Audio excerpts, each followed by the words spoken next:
annual conference of the AONBs, and particularly with this focus, as you have this year, on the future of farm payments, which I'm going to talk you through in a minute. But first of all, I think the AONB that we've got here in Cornwall is absolutely crucial. It's quite unusual in the sense that it's got multiple sites as part of a single AONB. I think a couple of them are in my own constituency along Gadrevi and also around the Helford. But it plays an absolutely vital role in protecting the beauty of our landscapes here in Cornwall. I'm told that when it was first formed in 1959, way before my time and probably before most of our times, there was even consideration that it should be a national park. And it was in a very Cornish way, an aversion to the idea of an English national park on Cornish soil that meant in the end we settled for an AONB as an alternative. I want to say quite a bit today about the future of farming policy. This is quite an exciting time to be farming minister as we consider, for the first time in half a century, designing a future agriculture policy that is right for the UK, and to have the opportunity to go back to first principles and to ask the intellectual question: what does a good farmed environment policy look like today? What does it look like if it's fit for the 21st century? And all too often in the past, what you find is very quickly you get bogged down in the politics of the EU with 28 different countries, all with different political makeups in their government, all with completely different structure of industries, all with different priorities. And what comes out at the end of that sausage machine is something that doesn't really work for anyone. And we've got an opportunity to do things very differently as we leave the EU, move away from the common agricultural policy and design a policy of our own. I don't want to refight the arguments of the referendum campaign. To be honest, I think there's far too much of that going on. It's nearly 2 years ago now, a decision was made and we need to move on.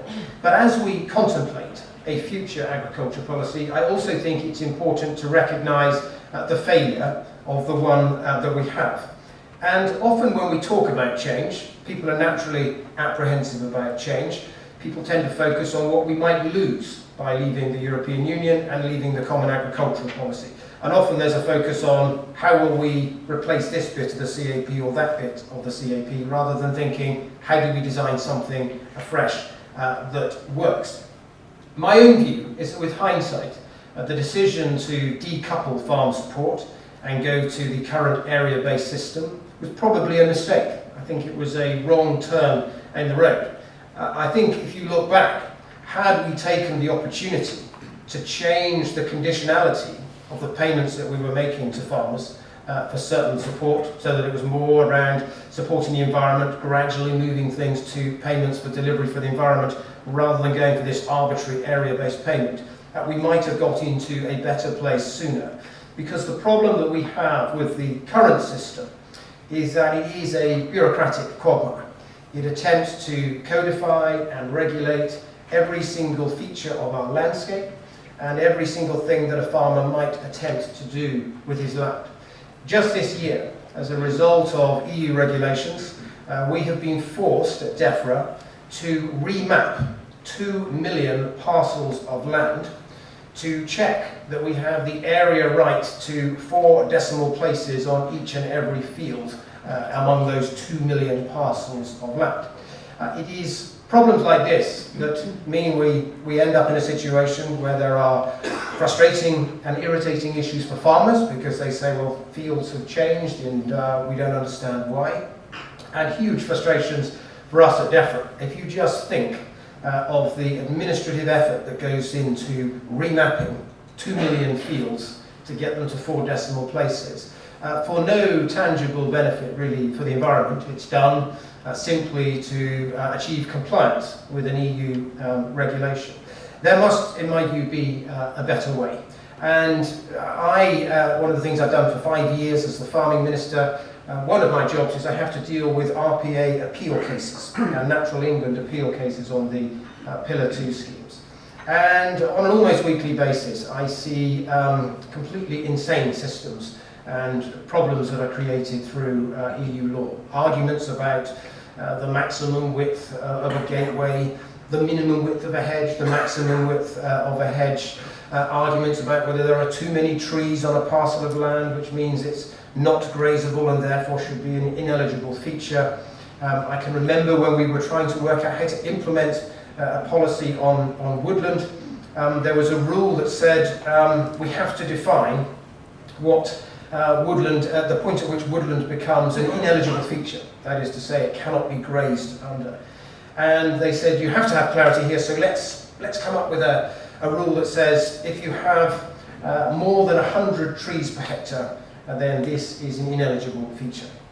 And then somebody said, well, the problem is if you've got 100 trees a hectare, what if they're young trees? If they're saplings, you could probably still graze. So then we created a rule that said what the maximum girth of a tree trunk was before it ceased to be a sapling and started to count as a tree for the purpose of the 100 tree rule. Then somebody said, well, what about nursery stock? That's not woodland, is it? That's a crop. We agreed. So then we had to have an exemption for people growing trees as nursery stock to sell on to other woodland creation. And finally, after we thought we'd got all of this right and had all these rules in a very complex rule book, a Christmas tree grower wrote to me and said, I've been told that this is ineligible because they say it's woodland. It's not woodland, I'm growing Christmas trees. Apparently, because the Christmas trees weren't being dug up by the root and transplanted, they were being used as Christmas trees. Christmas trees are not a crop, they are in fact woodland. And so they were remaining ineligible. Now, I have to say that when you get to the end of processes like that, you kind of ask yourself, why are we doing this? Why are we going to such effort to say that woodland is ineligible in the first place? Woodland is good, we like woodland, so why are we obsessing so much about trying to stop farmers claiming on that woodland? But that is the nature of the system we have now. The other thing that I would say about subsidy payments, however they're made, whether it's a payment for production or whether it's an area payment as we have now, farmers are the recipients of that subsidy, but they are not the only beneficiaries, and perhaps not even the main beneficiaries. How many farmers feel that they're on a very high, generous income as a result of their single farm payment? Probably not very many, and there's a reason for that. If you just simply inject cash into that system, as we do now, it comes out all over the place. It inflates land rents, it inflates input costs. It means that at times farmers will produce food at an undervalue because the single farm payment keeps them going. And processors and middlemen and retailers know that, so they have the money, not the farmer. And my objection with the current system is we say to farmers, you're getting all this money, you should be grateful. So here is a gigantic rule book that we're going to judge you against and punish you in a draconian way if you have your gateway too wide or your hedge too narrow. At the end of it, I think we've just got a system that's neither delivering for farming or agriculture, nor is delivering for the environment. That's enough said about the current system. What we want to do is to move away from a system where we have subsidies to farmers and then a complex rule book dumped on top of it, to one where we actually genuinely pay and reward farmers for the things they do for our environment. So moving from a system of single farm payments, area-based payments as we have now, with all of the bureaucracy that goes with that, moving to a system of payment for public goods. The first thing I want to say is we recognise that making that big transition will take time. There is a lot of dependency in the farming community on that single farm payment, and you can't just unravel that overnight. So we've suggested that there will be an agricultural transition period, as distinct from the Prime Minister's transition period that she's achieved on trade for the EU, but an agricultural transition period that may run for, say, 5 years, where you would gradually migrate farm enterprises across from the old legacy system to a new system based on payment for public goods. And the way we think we could do that is to start with a cap on the largest payments, possibly at around 100,000, although we're consulting on that. We're not being definitive. There aren't many farmers in Cornwall who get over 100,000, maybe one or two. But you would cap at 100,000 and invite those affected by the cap to voluntarily leave behind the legacy system and become an early adopter of the new system. So we will say to the James Dysons of this world, who receives around £2 million in single farm payment each year, you're going to be capped at 100,000 this year. That's really not worth your while. Why don't you leave that behind and become an early adopter of our new scheme, which will be more rewarding for you?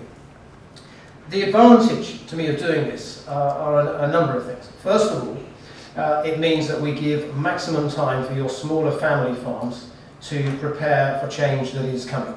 And we know that even if you get the cap down to, say, £25,000 a year, around 75 to 80% of farm businesses are unaffected, including most of our smaller family farms. They will see the writing on the wall, they'll see the direction of travel, but they'll have plenty of time to prepare for that future. It also means that we start to roll out a new scheme gradually over a period of 5 years, starting with a small cohort of some of the larger enterprises initially, and then building on that year after year after year. Now, having borne the scars of the rollout of the current CAP and the IT system that goes with it, for me there are a number of attractions to this. We don't have a big bang revolution overnight where we say to farmers, 85,000 farmers, this is what we're going to do to you this year. Here's your new IT system. Our IT people say it's really user-friendly. You'll love it. And off we go and then encounter the inevitable problems. It means that we can gradually roll out a new scheme, stress test it, iron out the creases, work out what's working, what's not. And it means that by the time we bring across the final stages of those smaller family farms to the new scheme, it will have been properly stress tested, and we will know that it is working. We will have been testing it and developing it in a very iterative way over a number of years. So that's the plan to get from A to B. And there's never an easy time to do this, but I think the right time to do it is now, because when things are in a state of flux anyway and there's an opportunity for change, you have to take that opportunity to make the transition that we want to see. There's another area that we highlight in our consultation, and that is when it comes to payment for public goods. Yes, that means predominantly environmental outcomes, and I'll touch later on a couple of the sort of ideas we have in mind there. But it's wider than that as well. We've been clear that it also means higher animal welfare outcomes. We want to consider rewarding farmers financially for adopting systems to livestock husbandry that go above and beyond the regulatory minimum.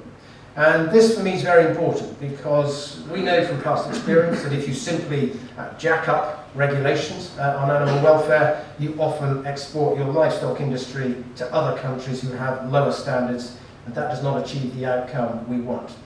If, however, you encourage and incentivize farmers to go above and beyond that regulatory baseline, possibly adopting systems that are less intensive, possibly more pasture-based livestock systems, possibly more free-range systems, and you get the rewards and the incentives right, farmers can A, get a premium in the market for that higher standard of animal welfare, but B, also have the additional income and support of a government payment to help them along that road.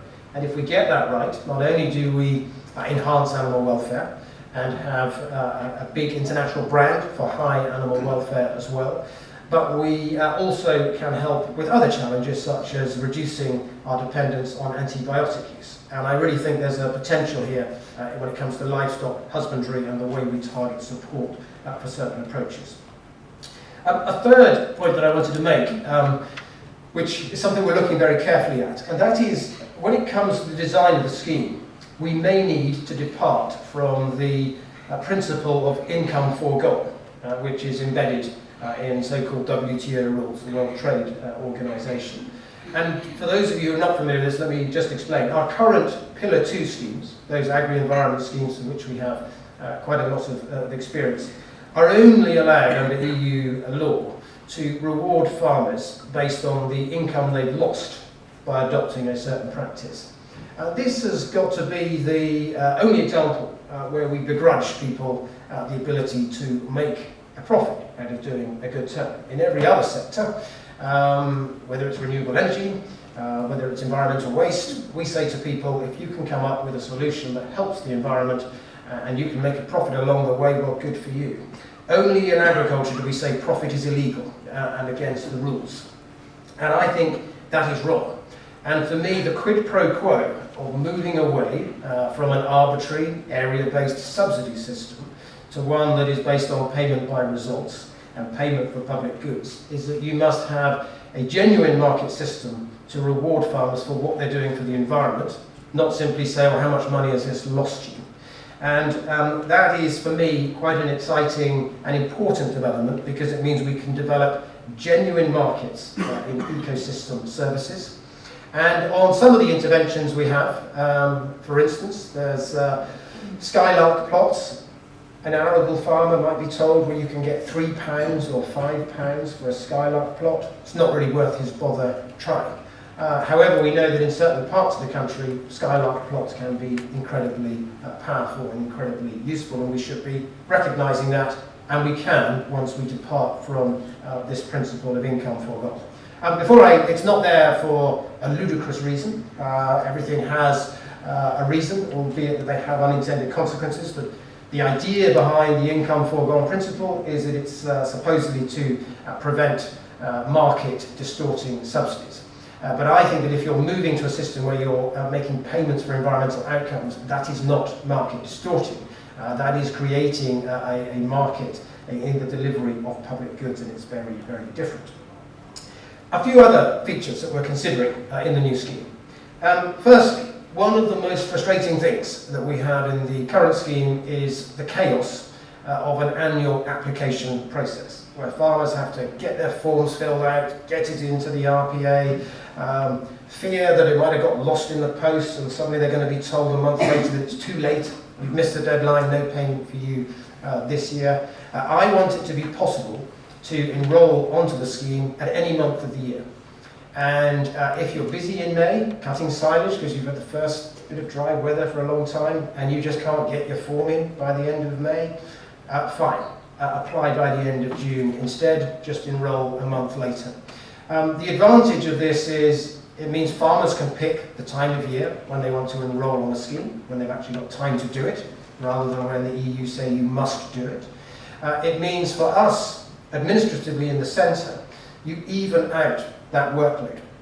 One of the huge problems we've got at the moment with the countryside stewardship schemes, which those of you who are in, I'm afraid, as you'll be aware, we've had difficulties with countryside stewardship. But there are two main reasons for that. It used to be possible to enrol on countryside stewardship any month of the year. The EU introduced new regulations that said there must be a common commencement date. Everyone must start in January. And the second thing is that the EU introduced the IAX system of cross-compliance controls onto Pillar 2 for the first time. And that has exponentially increased the administrative burden and condensed it into one space. So that rather than having, say, 100 people working on countryside stewardship, processing the applications across the year, knowing what they're doing, being familiar with the schemes, what we now have to do is to drag in 500 temps, try to train them, put them on call centres to answer difficult questions from farmers, and hope for the best. It's a deeply unsatisfactory way, and if we want these schemes to work, we have to recognise the complexity of our farmed environment. We need to stop making difficult hurdles for us like that and try to spread things out across the year so that you spread the burden both for farmers and also for administrators. A word on natural capital accounting. This is the central part of our 25-year environment plan, and we do intend to use it as well as a guide to inform our approach to future agriculture policy and the type of interventions that we might have. Natural capital accounting, I think, can be a really powerful tool for making sure we're valuing the things that matter in our environment and for keeping, if you like, a stock control on the state of our environment and on the state of biodiversity in our natural environment. But a word of caution, there are limitations to natural capital accounting. First of all, it's obviously an economist's construct, so they love it, but there is a point, and I see this all the time, once you go beyond headline conceptual ideas and you start thinking, well, what does natural capital mean? How do we value our soils and the health of our soils? Very quickly, economists cease to be useful to you, and what you actually need is ecologists, entomologists, chemists and biologists who understand these biological systems and who can help you construct the models that will help you understand these systems and how to really deliver for them. So it's good as an overarching concept, but it's less useful when it comes to actually developing the matrices and the matrix and the criteria that you need to assess the health of things like soils. The second slight shortcoming of natural capital accounting is that in its purest form it values nature's utility to mankind. It's quite Victorian in that sense. So a woodland on the edge of a city that lots of people visit to walk their dog is supposedly more valuable than some beautiful upland woodland that very few people ever get to, that might be very rich in diversity. And that can't be right. The third problem with natural capital accounting is if it values utility to mankind, people will sometimes say, well, if there's a beautiful bird species, people like to see birds, therefore that's a value to mankind, so we value it that way. But what if you're a rare but important species that's not very charismatic? What if you don't have colourful feathers like the woodpecker? What if you're some awful nematode or worm that is performing a vitally important role for our environment, for our ecosystem, but which is not valued in the same way by the human race? That's something we have to overcome. So natural capital accounting is a good overarching guide and framework, but it is on its own, it doesn't get us all the way there. A couple of things I just wanted to finish on. One is some of the criticisms that I've had about the consultation that we've put out from some farming groups has been, well, there's not enough in here about food. The first thing that I would say is there is quite a lot in there about how we intend to support improved farm productivity. We're looking at grant schemes to help farmers invest for the future, to become more profitable. We're looking at schemes to help farmers collaborate and come together so that they can get a fairer share of the value chain, a fairer slice of the cake, if you like, from the retail value of the food that they produce. And we've also got quite a lot of work looking at how we support new entrants. I'm very keen on ideas for how we can refresh the county farm model. I know that earlier Sue James mentioned the county farms. Cornwall's got a very good track record. We know that in one or two other areas, parts of the country, they are starting to sell off their county farms, which is a matter of concern. And I'm quite interested in how we can really rethink the county farm model so that it almost becomes an incubator unit for new entrants, where we challenge local authorities and local enterprise partnerships to come up with ways of supporting people on their county farm estates, where we challenge local authorities to reach partnerships with other large private estates so that they have progression farms to help move people on after they've been, say, 5 or 10 years in that starter farm, to make way for new people.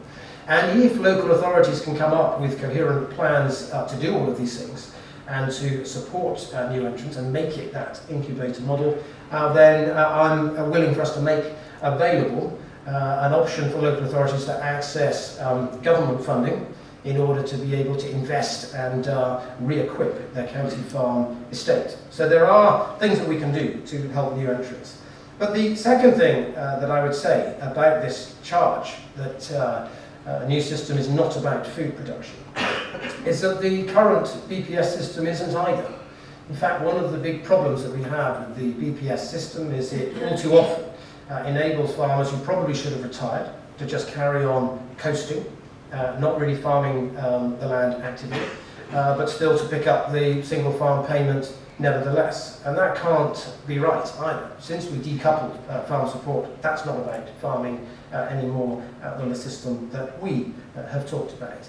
And the third thing that I tell you, which is the most important message I want to get across, is for me, the new approach that we're describing is not about saying we'll just do environmental stuff as an alternative to farming. It is about trying to break down this antagonism between green NGOs on one side and farmers on the other, who says you either have to have the environment or you have to have farming. And if you're doing food production, well, that means you can't, you don't care about the environment. And if you're going to care about the environment, that means you don't care about food production. I think that analysis is false.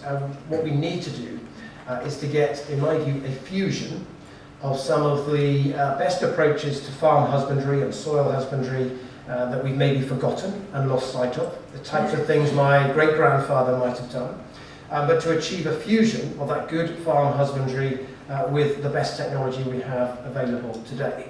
And if we can get this right, we will have profitable, vibrant, successful farm businesses producing food, but doing so in a more sustainable way. And that is the prize if we get the balance of the new policy right.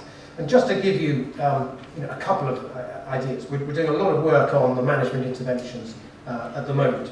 But we've been clear that soil health will be a key plank of our new farmed environment policy.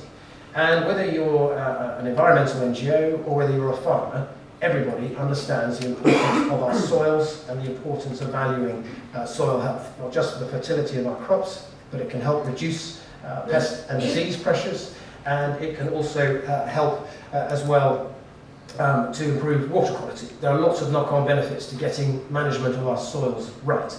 And what if, for instance, we were to say that we will generously reward arable farmers for having a grass lane of a particular specification with nitrogen-fixing flowering crops that replicate as closely as you can the conditions of your traditional English meadow. And if a farmer keeps that lay down for, say, 8 years or 9 years, then we will reward them financially for doing so.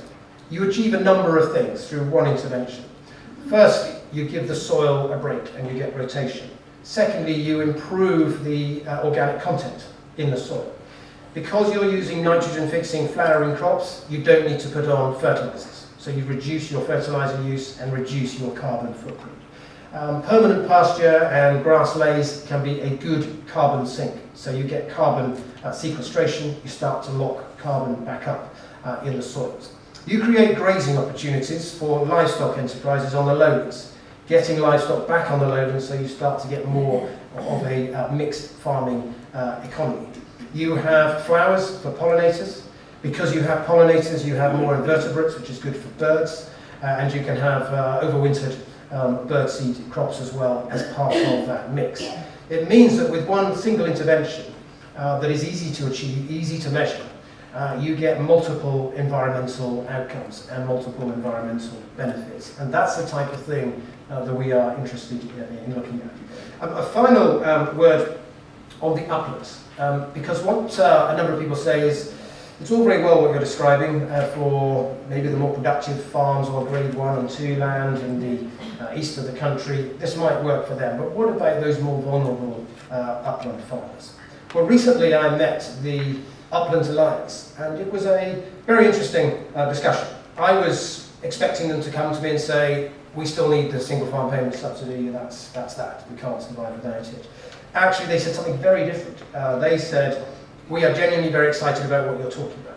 And if you mean what you say, which is that you're going to move to a system of payment for environmental goods, we are really up for this because we believe this can give us a better, more sustainable model than we have at the moment.